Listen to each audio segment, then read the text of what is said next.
আমরা জুলাই সনদ এখন যেহেতু একমত হয়েছি, এখন বাস্তবায়ন করতে চাই এবং বাস্তবায়িত জুলাই সনদের ভিত্তিতে আমরা নির্বাচন চাই। এখানে নির্বাচন পিছানোর কোনো প্রশ্ন নাই।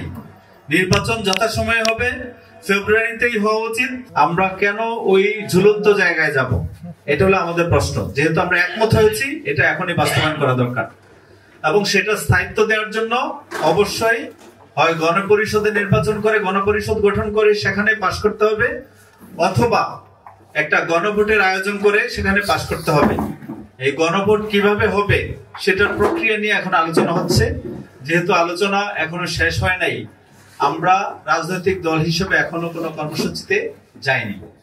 বাট যদি এই গণমতের যে গণচাহিদা আছে, গণমত আছে, জনমত আছে, সেটা যদি সরকার অনুধাবন করতে ব্যর্থ হয়, সরকার যদি গুরুত্ব না দেয়, তাহলে অবশ্যই রাজনৈতিক দল হিসেবে আমরা সেটার প্রতিবাদ জানাবো এবং দেশপ্রেমিক মানুষ হিসেবে আমরা সবাইকে আহ্বান করব, সবাই যে পরিবর্তনের ধারা শুরু হয়েছে সেটা যাতে বাস্তবায়িত হয় সেজন্য আমাদের চেষ্টা করতে হবে। আমাদের সমস্যা হলো, আমরা যদি কোনো যৌক্তিক দাবি করি তাহলে বলা হয় যে এটা একটা হঠকারী ডিসিশন।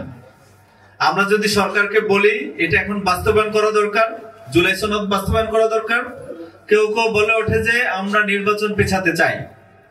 জুলাই সনদের সাথে নির্বাচন আসলো কোত্থেকে? আমরা জুলাই সনদ এখন যেহেতু একমত হয়েছি, এখন বাস্তবায়ন করতে চাই এবং বাস্তবায়িত জুলাই সনদের ভিত্তিতে আমরা নির্বাচন চাই। এখানে নির্বাচন পিছানোর কোনো প্রশ্ন নাই। নির্বাচন যথাসময়ে হবে, ফেব্রুয়ারিতেই হওয়া উচিত। কিন্তু যখন জুলাই সনদের কথা বলি, সংস্কারের কথা বলি, তখন যদি কেউ বলে যে আসলে এটা নির্বাচন বানচালের প্রচেষ্টা, নির্বাচন বানচালের চেষ্টা, নির্বাচন বানচালের কৌশল অথবা ষড়যন্ত্র, এগুলো গ্রহণযোগ্য না।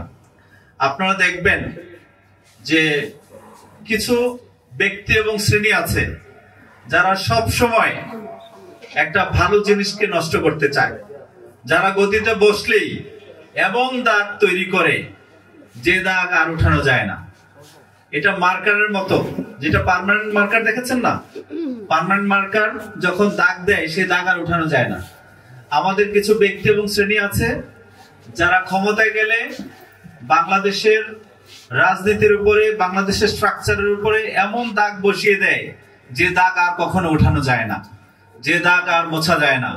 আমরা একটা নতুন বাংলাদেশ পেয়েছি, এখন আমরা এই বাংলাদেশ নতুন করে গঠন করব এবং নতুন উদ্যমে, ইউনূস সাহেব যেটা বলেছেন, নতুন উদ্যমে একটি নতুন বাংলাদেশের জন্ম আমাদের দিতে হবে এবং সেটার যাত্রা শুরু হবে জুলাই সনদ বাস্তবায়নের মাধ্যমে।